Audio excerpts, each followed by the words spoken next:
Estamos en la presencia de Dios y se siente el poder y la presencia del Señor aquí en nuestra vida. Se siente la presencia del Espíritu Santo. Y estamos en un tiempo, en un momento especial. Mm. Gracias, Señor. Gracias, Padre. Gracias, Señor, por tu presencia. Gracias porque podemos estar rendidos, Señor, delante de ti. Gracias, Dios. Gracias. Gracias porque nada nos mueve, Señor. Porque no hay nada más importante en este momento que tú, Señor. Te damos gracias, Señor. Gracias. Gracias, Padre. Gracias porque tú has extendido tus brazos, Señor, de amor. Y gracias, Señor. Gracias porque somos recibidos. Somos recibidos, Señor. Somos recibidos por ti, Padre. Te damos gracias, Señor. Gracias. Gracias por este tiempo. Gracias, Señor, porque a ti te agrada que tu pueblo te alabe, que tu pueblo te adore, que tu pueblo, Señor, esté en tu presencia. Y te damos gracias porque nos permites disfrutar este tiempo contigo, Señor. Te doy gracias, Dios. Gracias porque entramos en tu reposo, Señor. Porque descansan nuestras almas, Señor. Porque sentimos que nuestro cuerpo, nuestra carne, Señor, está rendida delante de ti. Y te damos tantas gracias, Señor. Gracias porque podemos disfrutar este tiempo, vivir este momento. Gracias, Dios. Gracias por tu reposo, Señor. Gracias porque eres como esas aguas tranquilas, Señor, cristalinas. Esas aguas llenas de vida, Señor. Y te damos gracias. Gracias, Padre. Gracias, Señor. Gracias por tu amor. Gracias, Padre, por tu fidelidad. Gracias por estar presente, Señor, en este lugar y estar presente en la vida de todos y cada uno de nosotros, Señor. Te damos gracias. Gracias, Dios, porque podemos sentir tu amor. Podemos sentir tu abrazo, Señor. Podemos sentir cómo tu gloria nos rodea, Señor. Te damos gracias. Gracias, Dios. Gracias, Señor. Gracias porque tú has tocado nuestros corazones, Señor, en esta mañana. Porque todos nuestros sentidos están siendo transformados por el poder de tu Espíritu Santo. Porque podemos discernir, Señor, tu presencia. Porque podemos discernir, Señor, lo que verdaderamente te agrada. Y en este momento, Padre, dejamos fuera todo aquello, Señor, todo aquello que está en nuestros corazones, que nos sirve o que no te agrada, Padre. Te damos gracias. Gracias, Señor, por este tiempo de restauración, por este tiempo de comunión contigo, Señor. Te damos tantas gracias, Padre. Gracias, Señor. Gracias, Padre. En el nombre de Jesús. En el nombre de Jesús. En el nombre de Jesús. En el nombre de Jesús. Amén. Amén.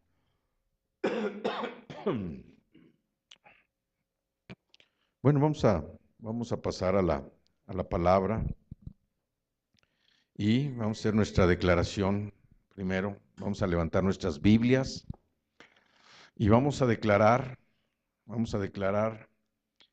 esta es mi Biblia, esta es la palabra de Dios, es Dios hablándome a mí, es Dios hablándote a ti, es Dios hablándonos a nosotros.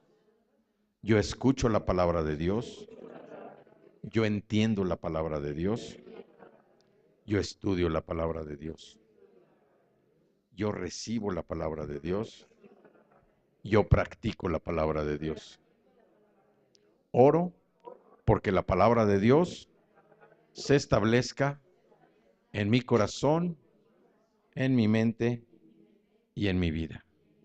Toda la palabra es mía. Amén. Bueno, hoy vamos a hablar de un pasaje muy conocido para la mayoría de todos, a lo mejor no tan bíblicamente, porque muchos pues no sabíamos que venía en la Biblia, pero sí porque nos dábamos cuenta de que es algo de sentido común y es algo en donde Dios nos enseña cómo nosotros debemos aprender del comportamiento o de la palabra, ¿sí? Que Cristo manifestó o que Cristo tuvo para nosotros. Y vamos a leer el pasaje que viene en el libro de Mateo, del Evangelio según San Mateo, en el capítulo 7.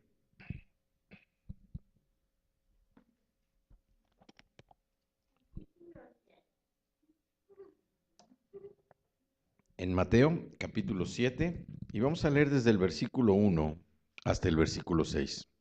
Les decía que esta cita en el mundo, pues, no es bíblica, ¿no? Pienso, y bueno, yo sí pensaba antes que se le atribuía a algún sabio o alguna persona muy inteligente. Pero dice la palabra, el versículo 1, capítulo 7, dice, no juzguéis para que no seáis juzgados, porque con el juicio con que juzgáis, seréis juzgados, y con la medida con que medís, os será medido. ¿Y por qué miras la paja que está en el ojo de tu hermano, y no echas de ver la viga que está en tu propio ojo? ¿O cómo dirás a tu hermano, déjame sacar la paja de tu ojo, y he aquí la viga en el ojo tuyo? Hipócrita, saca primero la viga de tu propio ojo, y entonces verás bien para sacar la paja del ojo de tu hermano. No deis lo santo a los perros, ni echéis vuestras perlas delante de los cerdos, no sea que las pisoteen y se vuelvan y os despedacen. Padre, yo te doy gracias, Señor, por la unción que viene de lo alto, Señor. Esa unción que viene del Espíritu Santo. Te doy gracias, Padre, para que sean mis labios, mi lengua, mi boca, Señor, la que hable tu palabra, Señor.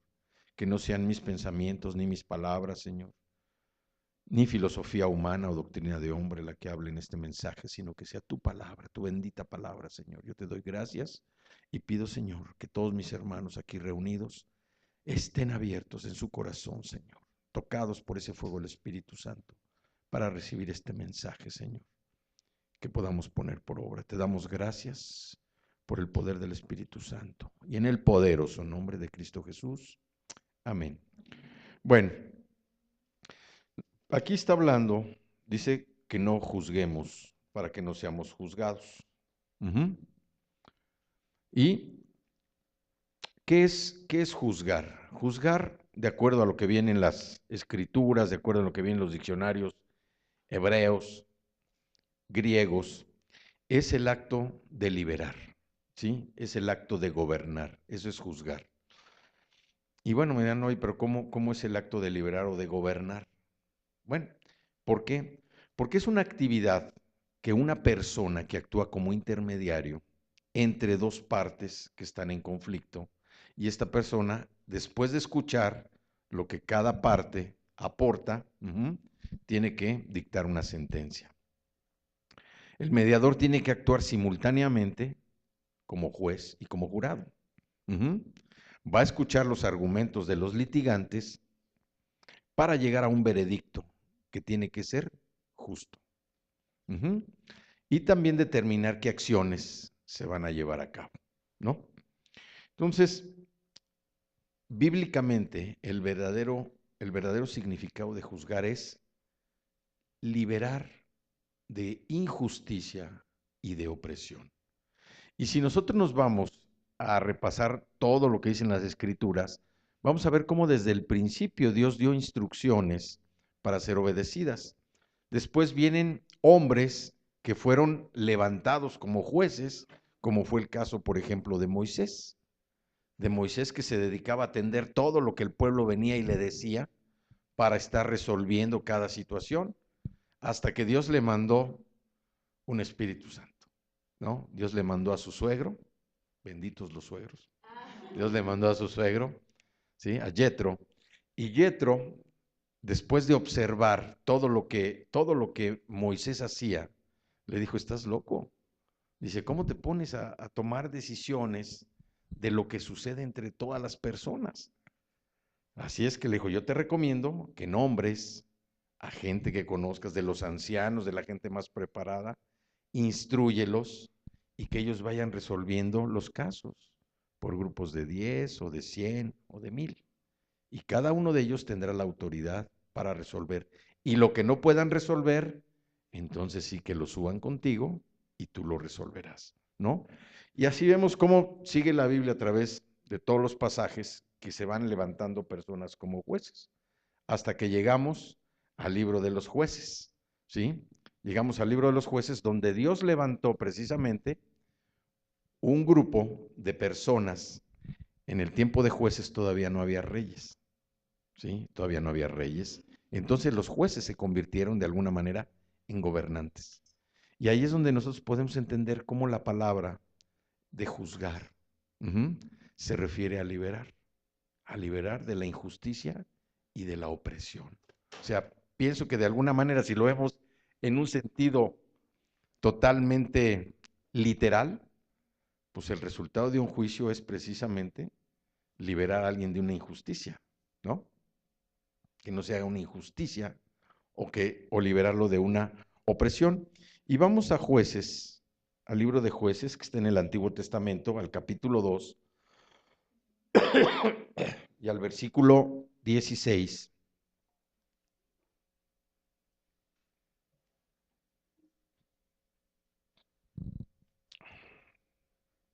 ¿Sí? Que dice, Jueces 2:16 dice, y Jehová levantó jueces que los librasen de mano de los que los despojaban. ¿Sí? Y Jehová levantó jueces que los librasen de mano de los que los despojaban. Entonces vemos cómo el significado verdadero de juzgar es liberar de injusticia y de opresión. Y aquí vemos cómo la palabra va confirmando que efectivamente Dios levantó a los jueces.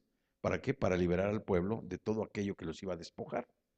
Y hoy, pues la ley también tiene un significado más o menos igual, proteger, ¿verdad?, al desvalido o no actuar con injusticia.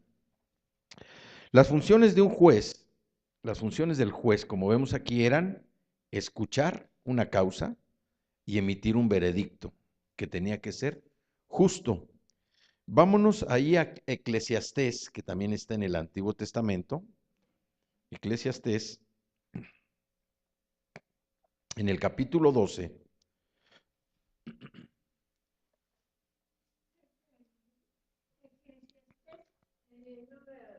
Eclesiastés 12 y en el versículo 14. ¿Sí? Dice, porque Dios traerá toda obra a juicio, juntamente con toda cosa encubierta, sea buena o sea mala. Y aquí vemos cómo también la palabra nos dice que Dios traerá toda obra o juicio, juntamente con toda cosa encubierta, sea buena o sea mala. ¿Y esto a qué se refiere? Esto no se refiere a que nosotros con todas nuestras obras, cuando lleguemos delante del Señor, no vamos a tener posibilidad de escapatoria, ¿sí? Dios conoce absolutamente todo, conoce todo. Todo lo bueno y todo lo malo, no solamente que hemos dicho, lo que hemos pensado, ¿sí? Lo que hemos actuado, todo, Dios lo tiene completamente registrado. Y cuando nosotros estemos delante de Él, dice la palabra, Dios traerá toda obra a juicio, juntamente con toda cosa encubierta, sea buena o sea mala. O sea que nosotros, si nos imaginamos el día en que estemos delante del Señor, no vamos a poder justificarnos. No vamos a poder, bueno, es que, ¿por qué dijiste esta palabra en este momento? ¿Por qué ofendiste a tal persona? ¿Por qué lastimaste su corazón? Bueno, no hay posibilidad. Delante del Señor va a decir, mira, estas son tus obras buenas y estas son tus obras malas. Él va a juzgar. Dice que va a traer toda obra a juicio, sea buena o sea mala. Y si estuviéramos en el Antiguo Testamento, bueno, yo creo que estaríamos bastante preocupados, bastante preocupados. ¿Por qué? Porque estar frente a Dios sin tener opciones de justificarnos, y como decimos, a Dios no lo vamos a convencer, ¿sí? Dios no se mueve por sentimientos ni se mueve por emoción, Dios se mueve por principios, y los principios vienen aquí en la Biblia. Hay un principio que acabamos de ver que dice, Dios traerá toda obra a juicio. Dios traerá toda obra a juicio, ¿sí? Entonces, volviendo a nuestro pasaje, dice, no juzguéis para que no seáis juzgados. Esto de alguna manera implica que nosotros no tenemos por qué convertirnos en esos intermediarios. Dentro de nuestra vida secular, bueno, pues hay abogados, ¿no? Y sabemos que los abogados han sido preparados para interpretar, para actuar, defender todas las acciones de las personas de acuerdo a la ley, a las leyes. Pero en el terreno espiritual, aquí Dios nos está hablando y nos dice que nosotros no tenemos por qué ser esos abogados. Nosotros ya tenemos un abogado, ¿sí? Un abogado supremo que es Jesucristo. Él es nuestro abogado. Nosotros ya no necesitamos de abogado alguno. Como no necesitamos de abogado alguno, nosotros no podemos convertirnos tampoco en abogados. Nosotros no podemos ser intermediarios entre dos partes para resolver una situación. Pero a lo que se refiere este pasaje de Mateo, dice, no juzguéis para que no seáis juzgados, porque con el juicio con que juzgáis seréis juzgados y con la medida con que medís os será medido. O sea, esto quiere decir que lo que nosotros hagamos siempre tiene una repercusión en nuestra propia vida. Pero dice más adelante que por qué no miramos muchas veces nosotros lo que estamos o lo que tenemos dentro antes de emitir un juicio. ¿Por qué? Porque si estamos en ese momento actuando como intermediarios, nuestro juicio no va a ser un juicio justo, nuestro juicio no va a ser un juicio recto.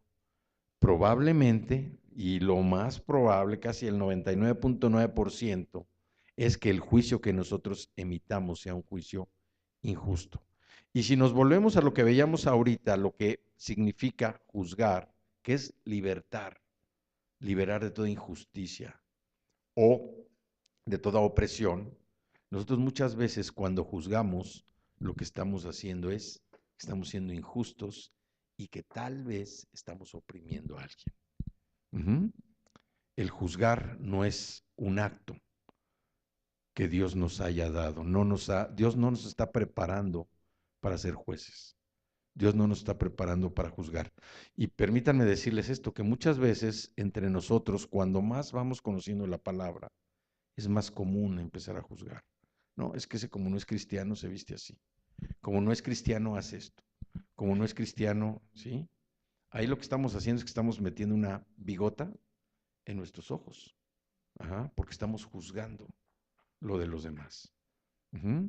Entonces, nosotros debemos entender y comprender que la palabra se basa en principios.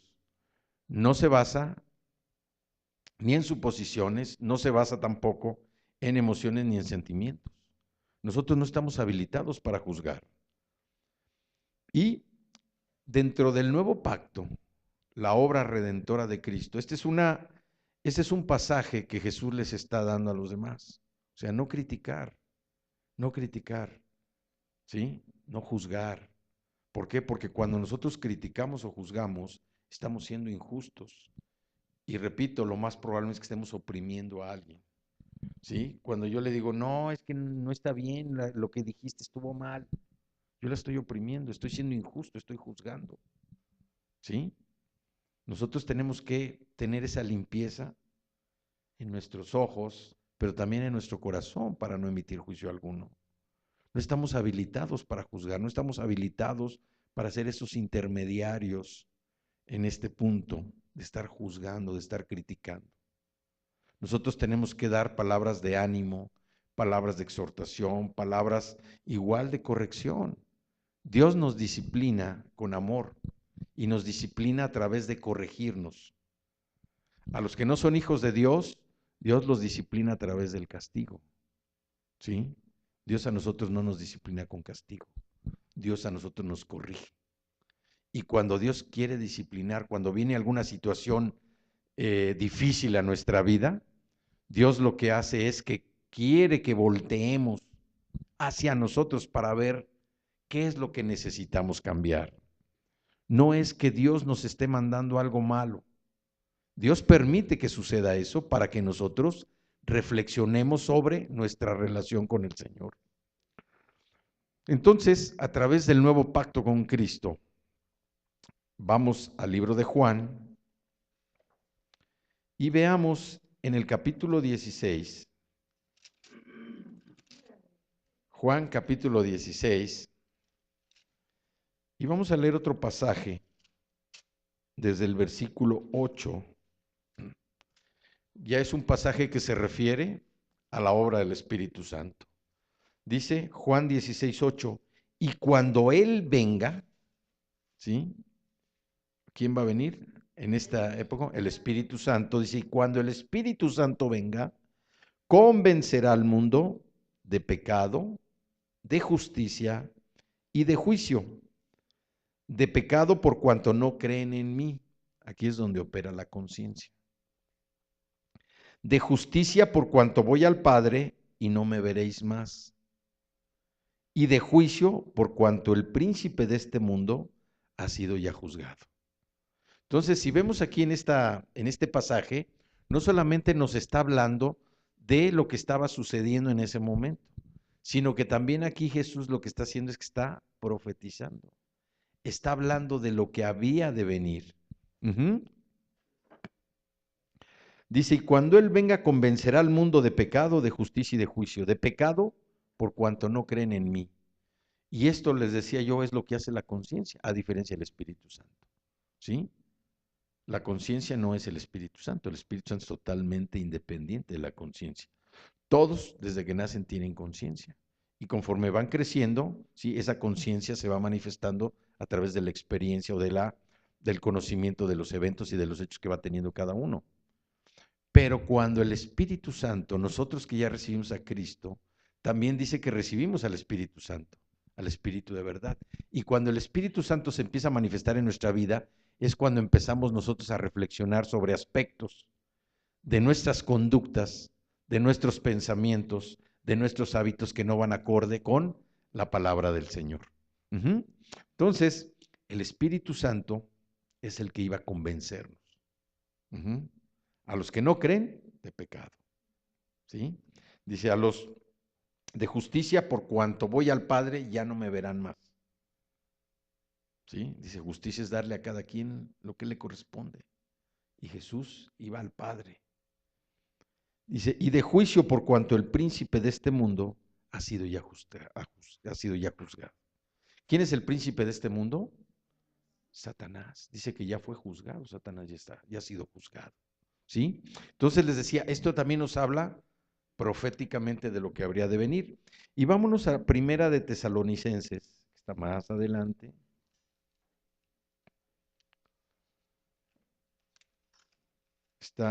Primera de Tesalonicenses está después de Colosenses. Primera de Tesalonicenses capítulo 1.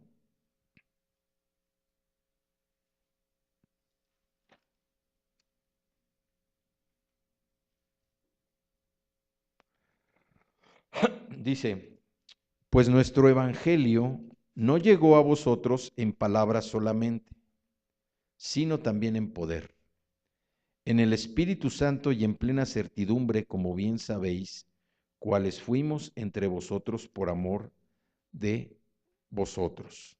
¿Sí? Y lo que habíamos dicho aquí, el verdadero judío, 1 Tesalonicenses 1:5, el verdadero judío es el que va a realizar las cosas del Espíritu, ya no por lo de afuera, sino por todo lo que está adentro. Y en 2 de Tesalonicenses, capítulo 1 también, y el versículo 5 dice, esto es demostración del justo juicio de Dios, para que seáis tenidos por dignos del reino de Dios, por el cual asimismo padecéis. Y esto nos habla de que Dios nos tiene por dignos en la medida en que nosotros a veces estamos padeciendo por el Evangelio, que estamos cuando nosotros somos de alguna manera agredidos, cuando somos vituperados, en ese momento somos dignos para el Señor. ¿Por qué? Porque estamos defendiendo la palabra, estamos defendiendo a Cristo, ¿sí? Cuando somos criticados, cuando somos juzgados, cuando nos dicen, no, no, tú eres un cristiano, hasta para allá. En ese momento nosotros estamos siendo dignificados para el Señor, ¿sí? Y hay otra escritura, trasito, allí en Romanos capítulo 2, versículo 5. Dice, pero por tu dureza y por tu corazón no arrepentido, atesoras para ti mismo ira para el día de la ira y de la revelación del justo juicio de Dios. Pero por tu dureza y por tu corazón no arrepentido, atesoras para ti mismo ira para el día de la ira y de la revelación del justo juicio de Dios. Esta palabra realmente es dura. Es una palabra cruda, es una palabra fuerte, porque aquí dice que por la dureza de nuestro corazón y por no arrepentirnos, lo que estamos atesorando para nosotros, ¿qué es? Ira. Es ira para el día de la ira y de la revelación del justo juicio de Dios. El día del juicio de Dios. La dureza de nuestro corazón y la falta de arrepentimiento lo único que hacen es que nos va atesorando ira. Y esto de alguna manera tiene sentido, porque cuando nosotros no queremos perdonar, cuando nosotros no queremos cambiar, cuando no queremos hacer las cosas que Dios ya nos dijo que hiciéramos y que no las hacemos, lo único que estamos atesorando en nuestro corazón es una ira que se va a manifestar el día del juicio.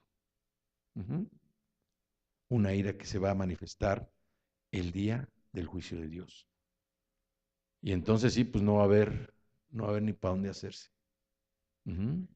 Por eso la dureza del corazón, el arrepentimiento, la falta de arrepentimiento son cosas que van generando rencor en nuestra salud, ¿sí?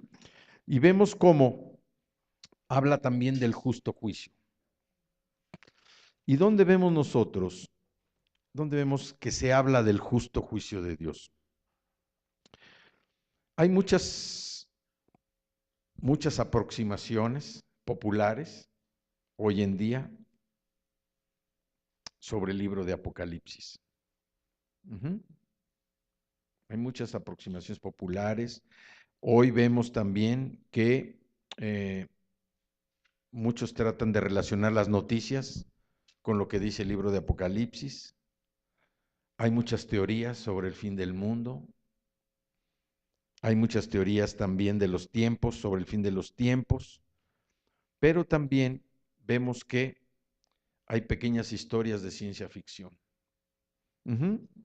Y por esto mucha gente evita leer el libro de Apocalipsis, porque piensa que es un libro complicado, es un libro complejo, que es un libro difícil de entender. Y sí lo es, sí lo es. Pero también nosotros debemos acudir a la Biblia con un corazón humilde, con un corazón sincero, con un corazón dispuesto, pidiéndole al Señor que a través del Espíritu Santo nos revele las cosas ocultas que hay en su palabra, ¿sí?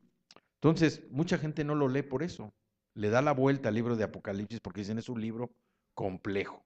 Habla de muchos símbolos, habla de muchas señales, habla de personajes que yo no alcanzo a entender, ¿sí? Habla de las visiones que Juan, utilizando símbolos, pudo escribir en la Escritura, ¿sí? Y hasta cierto punto, este libro también genera escepticismo.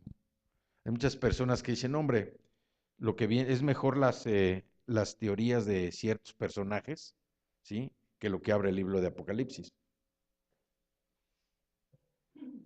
Pero cuando empezamos a leer, estudiar y a comprender sobre todo, por eso declaramos al principio con nuestra Biblia, ¿sí? ¿Sí? Que la palabra de Dios la estudiamos, la entendemos, la escuchamos, que la recibimos, que la practicamos. ¿Es por qué? Porque nos da discernimiento, nos da entendimiento, nos da entendimiento. Y cuando la palabra nos da entendimiento y nosotros podemos ver lo que es, lo que es el Espíritu morando o obrando en nosotros, nos llama a qué? A que nosotros aplastemos todo lo que son las noticias. Podemos aplastar las noticias. ¿Por qué? Porque nosotros entendemos quiénes somos y en quién estamos, en quién confiamos. Ujú. ¿Sí? Entonces, cuando nosotros podemos vencer ese miedo o podemos vencer esa inquietud para estudiar el libro de Apocalipsis, vamos a encontrar algo. Vamos a encontrar que el libro de Apocalipsis es la hermosa culminación. ¿Sí? Es la culminación. ¿De qué? De la historia de la salvación de la humanidad, que empezó ¿en dónde? Empezó en Génesis y va a terminar precisamente en el juicio final. Ajá. Este pedazo, este apartado, resto de la historia, nos da también como una espada, una claridad y una paz. Ujú. Tan común en este tiempo, ¿sí? Todo el mundo habla de paz en este tiempo, aunque no la tengan o aunque no la vivan, ¿sí? Pero la única paz que verdaderamente se recibe es cuando tenemos a Cristo en nuestro corazón, ¿sí? En este libro nos habla de que Jesús, el Cordero de Dios, vence al mal. Ujú. Pero aparte de que vence al mal, recibe a sus hijos en su reino. Es el libro que nos marca cómo Jesús derrotó al mal. Ujú. Vemos también cómo nos habla del Cordero, el Cordero de Dios que trazó la historia de la salvación de la humanidad. Y nosotros podemos decir, bueno, ¿por qué este libro es el que cierra la historia de la salvación del mundo? ¿Por qué Dios declara su victoria final en el libro de Apocalipsis? Y podemos encontrar 3 puntos, ¿sí?, que nos pueden ayudar al entendimiento. Primero, que Apocalipsis mira hacia atrás como mira hacia adelante. En Apocalipsis hay más de 3000 referencias de la Escritura, del Antiguo Testamento. Más de 3000 referencias. Vemos aquí que estas referencias son precisamente para irnos guiando en ese caminar de que los hechos de todos esos eventos fueron promesas cumplidas que venían desde el Antiguo Testamento. Y vemos aquí cómo desde el principio Jesús es nombrado, ¿sí? Es declarado el alfa y la omega, o sea, el principio y el fin.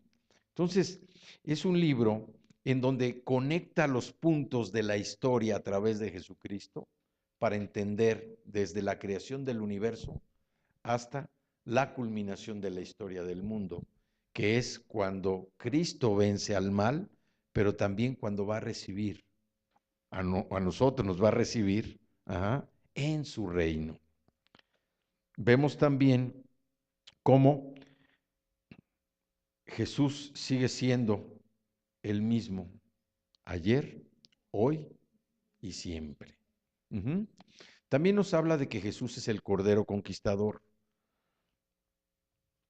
Mientras las visiones de Jesús, ¿sí?, lo que nos está hablando es que nos asombra ver ojos brillantes, pies de bronce, ver toda una serie de señales, de símbolos que nos hacen a nosotros reactivarnos para tratar de comprender el verdadero significado de todo lo que se avecina. Lo que habla de las 7 iglesias, que en ese momento eran todas las iglesias, pero también nos habla de 2 aspectos importantísimos, que aparentemente son opuestos, pero que simbolizan la imagen de Cristo, el poder y la humildad. ¿Sí? Cristo, a través de la humildad, tenía poder. Y a través de su poder, Él demostraba que era humilde. A nosotros muchas veces o se nos da uno o se nos da lo otro, pero nunca generalmente, sobre todo cuando no conocemos a Cristo, es muy difícil que se nos puedan dar estas dos virtudes, el poder y la humildad. Entonces vemos cómo Jesucristo no fue un dictador.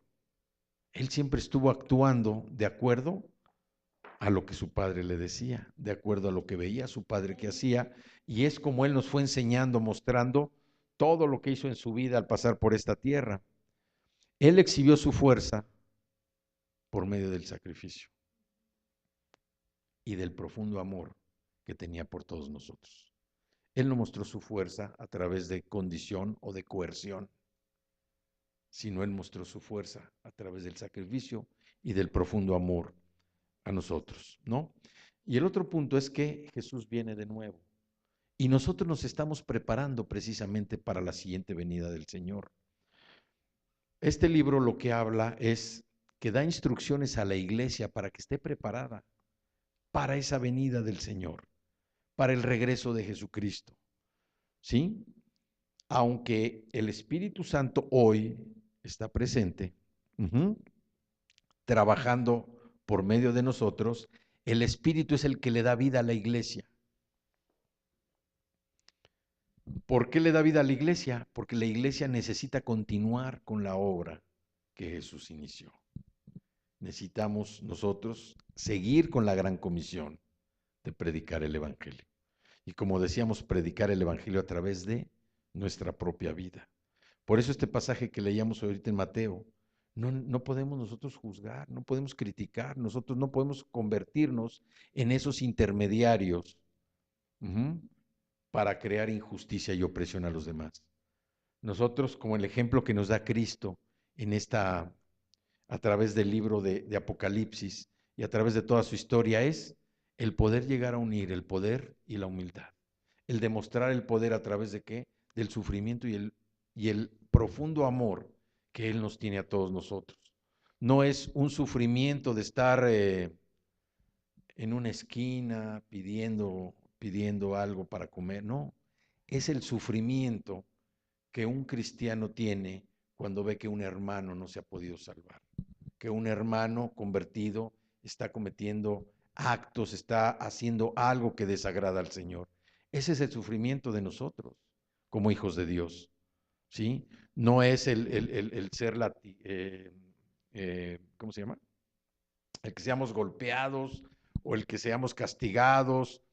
El sufrimiento es el de que un hermano de nosotros no esté caminando de acuerdo al propósito que Dios tiene para él. Es el sufrimiento que nosotros, como hijos de Dios, como coherederos con Cristo, nos lastima. Que mucha gente no se salve, que a gente a la que le compartimos no entienda o no quiere entender, o simple y sencillamente deseche la palabra porque no le interesa y está más metida en las cosas del mundo que en las cosas de Dios. ¿Sí? Entonces el Espíritu Santo sigue trabajando por medio de nosotros ¿en qué? En que nosotros continuemos con la obra redentora de Cristo. ¿Sí? Entonces, vemos cómo nosotros a través de este libro, que es misterioso, que aparentemente es un libro complicado, nosotros podemos entender lo que es el juicio de Dios. Ya vimos lo que es juzgar, lo que dice la palabra para juzgar, que es precisamente el escuchar las causas, emitir un juicio justo para liberar de la injusticia y de la opresión. Ahora, nosotros podemos también que el juicio que nosotros tenemos, el juicio personal, es algo que nos lleva a entender el discernimiento entre el bien y el mal. Por eso está en su sano juicio, ¿sí? A discernir entre el bien y el mal, pero no termina nada más en discernir entre el bien y el mal, sino que continúa. Hay que tomar una decisión. Nosotros tenemos aquí el bien y el mal, pues ya lo entendimos, pero el discernimiento nos lleva a tomar una decisión. O seguimos este camino del bien o seguimos un camino del mal. ¿Sí? Y vemos cómo a través del juicio Dios va a juzgar a todos los pueblos. Dios va a juzgar a todas las naciones, desde el principio de la humanidad hasta el final. Y vamos a ver cómo el juicio más importante El juicio más importante no es el que nosotros estemos haciendo hoy. Por eso les decía, es tan importante este pasaje de Mateo 7, que refrenemos nuestra lengua. Refrenemos nuestra lengua para no estar pasando días malos. ¿Sí? Pero el juicio final va a ser el juicio en donde se va a dar la última separación entre el bien y el mal. Es donde Cristo va a ser vencedor, que ya lo es, pero en ese momento se va a terminar toda la maldad. Nadie sabe el día preciso del juicio, ¿sí? Eso lo podemos ver en Hechos 17, 31. Hechos 17, 31. Dice: por cuanto ha establecido un día en el cual juzgará al mundo con justicia, por aquel varón a quien designó, dando fe a todo lo con haberle levantado de los muertos. ¿Sí? Por cuanto ha establecido un día en el cual juzgará al mundo con justicia, por aquel varón a quien designó, dando fe a todos con haberle levantado de los muertos. Nosotros no sabe, nadie sabe exactamente cuándo es ese día, nadie lo sabe. Pero lo que sí sabemos es que Cristo va a regresar. Cristo va a regresar, así como Él resucitó de la muerte. Y el juicio final es que todos podamos estar reunidos con Él para ser recibidos en su reino. Nosotros pocas veces pensamos en esto. Nosotros nos involucramos en nuestro día a día, en todas nuestras actividades, en nuestros deberes diarios. Y sí decimos, hoy estamos construyendo para la vida eterna, estamos trabajando para la vida eterna. Pero a veces como que no tenemos un discernimiento de que la vida eterna, cuando se llegue el día del juicio, ¿sí? Nosotros no vamos a estar, o esperemos no estar, ¿sí? Como la gente que no recibió a Cristo. Por eso nosotros hablábamos, cuando nosotros entendemos que Jesús no solamente es nuestro Señor, no solamente es nuestro Salvador, sino lo hacemos Señor de nuestra vida. Permitimos que Él gobierne. Cuando tomamos la palabra como debe de ser y nosotros nos aplicamos los principios que vienen en la Escritura como principios de nuestra vida, es cuando verdaderamente nosotros empezamos a tener ese cambio. Todo lo que está aquí, nosotros, nuestros cuerpos se van a acabar. ¿Sí? Los cuerpos se van a acabar. Los cuerpos se van a enterrar, se van a acabar, se van a volver otra vez polvo. Pero nosotros estamos trabajando para una vida eterna. Nosotros no nos vamos a quedar aquí. Nosotros vamos a seguir precisamente. Vamos a alcanzar la estatura del varón perfecto. Ya nosotros estamos trabajando en eso. Dimos un paso muy importante cuando aceptamos a Cristo como nuestro Señor y Salvador. Dimos un paso muy importante cuando fuimos bautizados en agua. Dimos un paso muy importante cuando fuimos bautizados en el Espíritu Santo. ¿Por qué? Porque son los principios que marca la palabra para que nosotros estemos construyendo como un ladrillo, ¿sí? Una pared, una construcción que nos va a llevar a la estatura del varón perfecto. Nos va a llevar a verdaderamente comportarnos como Cristo, a tener ese carácter, las características del comportamiento que Cristo tuvo cuando estuvo aquí en la tierra. Y eso es lo que Dios nos está pidiendo, pero también nos pide que entendamos que va a haber un juicio final.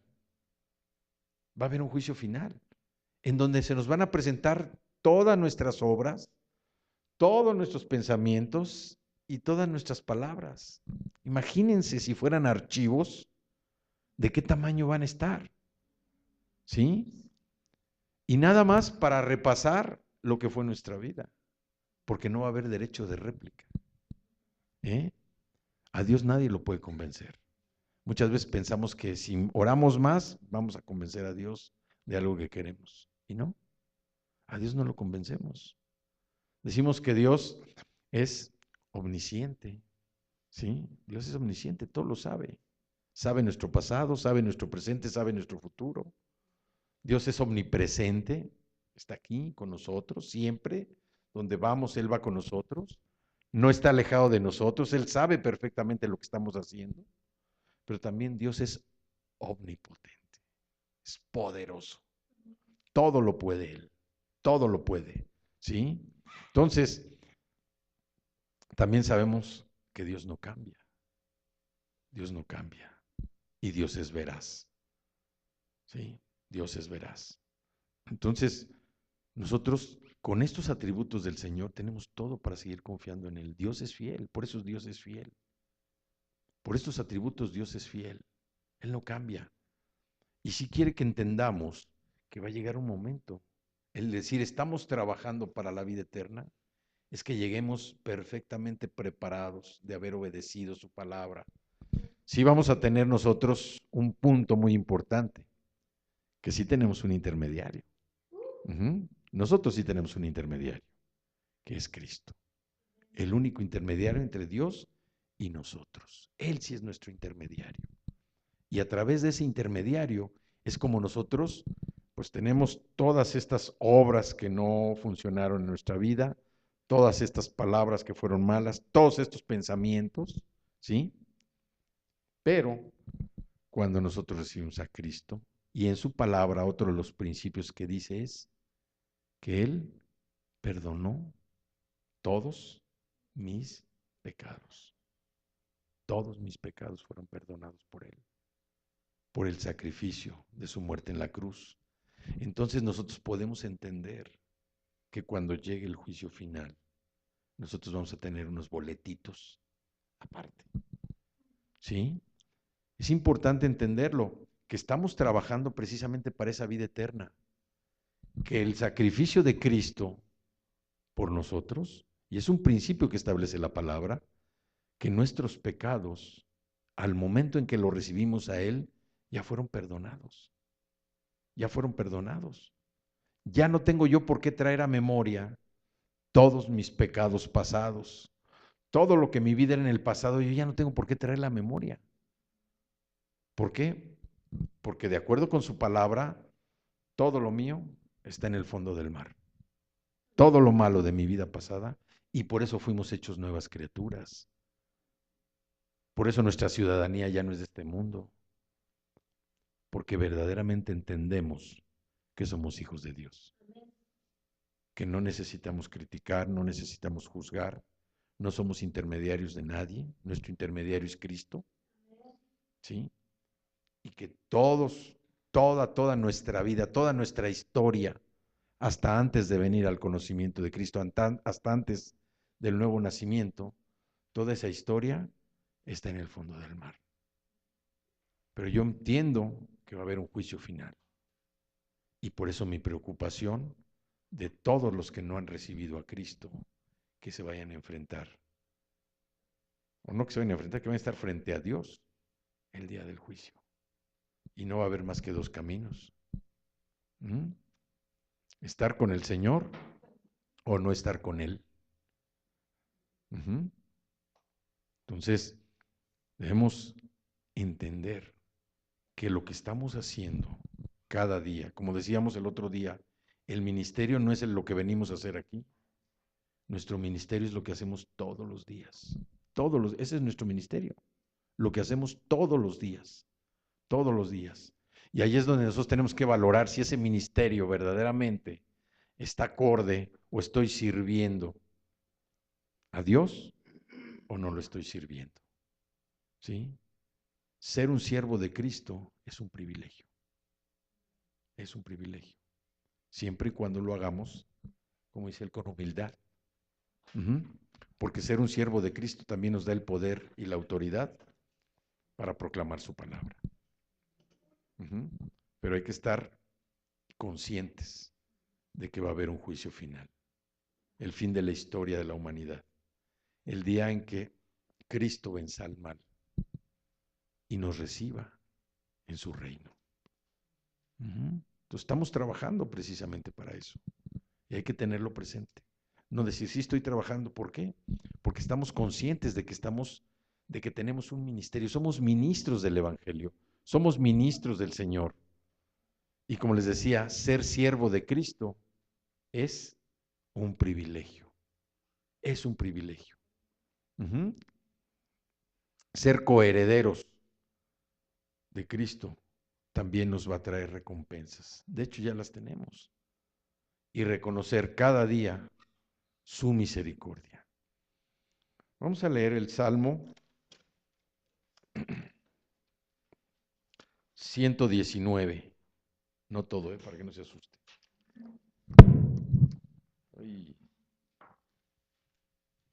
El Salmo 119.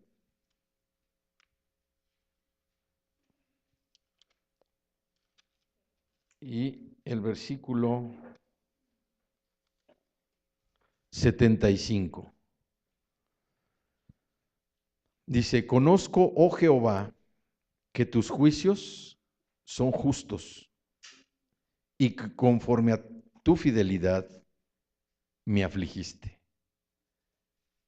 Conozco, oh Jehová, que tus juicios son justos y que conforme a tu fidelidad me afligiste. Sea ahora tu misericordia para consolarme conforme a lo que has dicho a tu siervo. ¿Sí?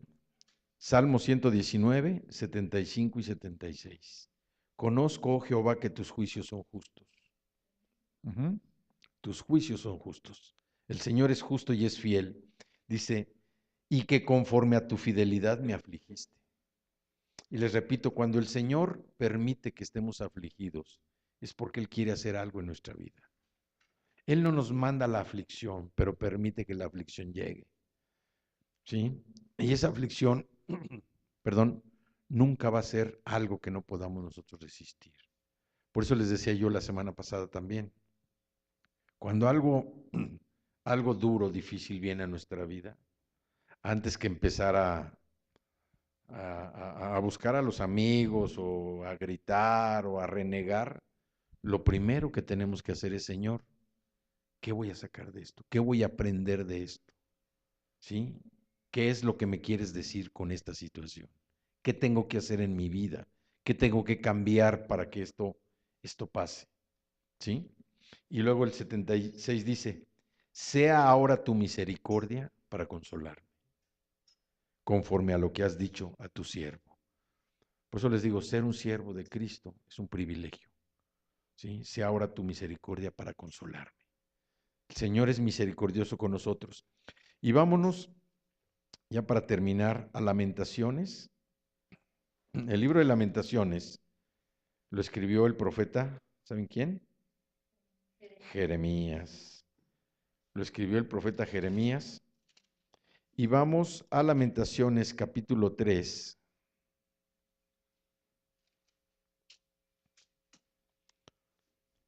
Y vamos a leer los versículos 22 al 24. Dice, el gran amor del Señor nunca se acaba y su compasión jamás se agota.